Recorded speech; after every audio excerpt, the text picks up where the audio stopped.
What is up, guys? Today I'm going to talk about how I got back into Pokemon and how I started a YouTube channel and how that expanded into collecting and selling other TCG cards. So it was a little over a year ago. I think it was around last September, October. I think Shrouded Fable just got released. And so I went down into my basement to get out my old Pokemon cards because I needed some extra cash. So I was like, those are popping off right now, apparently. So it was, it was right before it really took off. And so, but you've heard about it and stuff. Just never thought anything of it. So I pulled out, sold some cards, and I was like, it'd be fun. I haven't bought a Pokemon pack in like 15 years. And so I was like, I'm gonna go to Walmart and buy a Pokemon pack. So I did. I'm pretty sure it was either Twilight Masquerade or Shrouded Fable. I can't remember exactly what it was. But bought one, got nothing. I remember I just got a normal holo, and I was like, oh my gosh, I got 3 holos in a pack now. Like I've been out of it since Neo Genesis came out, maybe 2000, 2001. So it was, over 20 years of like having no clue of what was going on with Pokemon.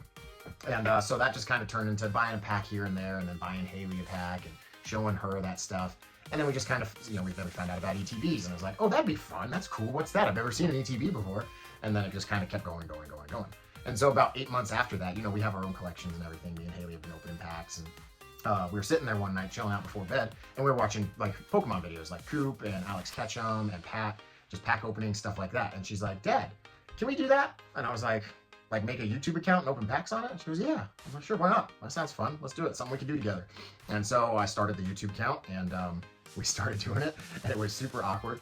And I do modeling and acting on the side, and that really helped me get used to the camera. I feel like that's a big hurdle for a lot of people. Is just when a camera's up, you're just like, what? You just change. You're just like, I don't know what to say. What do I do?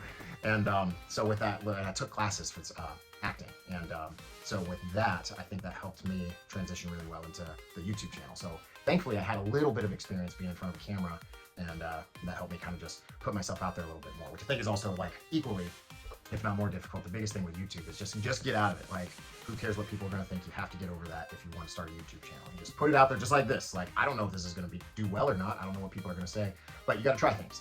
So if you want to start a YouTube channel, do it and just start trying things. You learn as you go. It's not a quick process.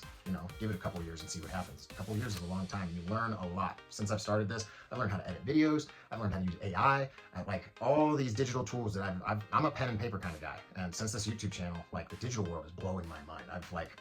I have stayed out of it for the most part. Like YouTube was always my channel to watch things on, but I was never really involved with any sort of technology to like a big extent of my life. And so this just like completely changed my world, and it's in a lot of great ways too.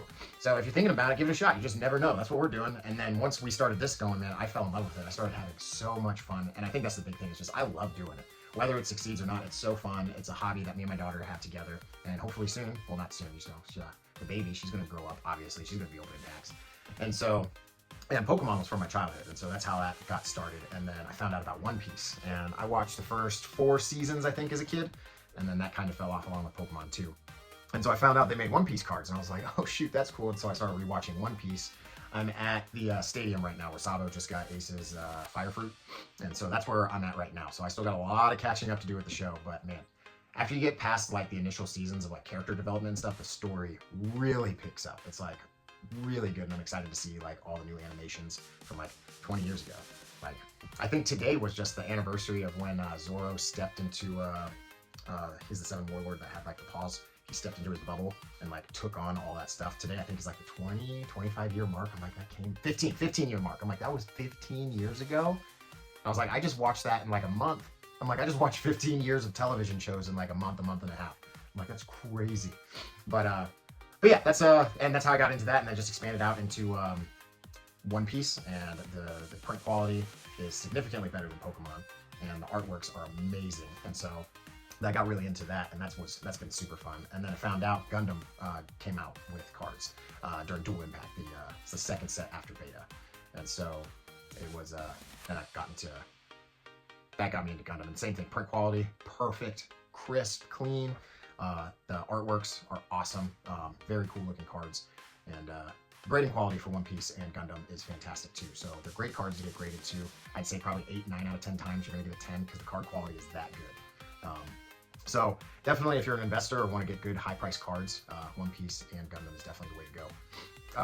But I've messed I messed around a little bit with Fable, just because, again, classic Disney shows from when I was a kid. So Union Arena with Yu Yu Hakusho, a little bit of Bleach. So just a lot of like childhood memories in these cards. Naruto, that's just a cool looking card. So I don't know if there was even worth anything, but the cards just look awesome. So they're just like cool things to add to your own personal collection if you like those shows. But and yeah, that's how I got into it, and then I kind of got an eBay account for the cards, and that's been doing pretty well in my opinion.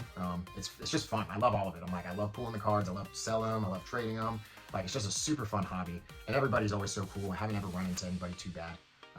I've run into nice scalpers who let you get your stuff first and they take everything else. So my personal experience out in the real world, I haven't had too many crazy incidences with anybody. Everybody's been really cool. So the community's awesome. The artworks are awesome, and I just love it. So if you want to do something, do it. Don't be a theorist. Put it into practice. What good is knowledge if you don't do anything with it, right? Okay. All right, guys, let me know what you think of this. If you'd like to see more content like this, and give us a like and subscribe. Peace.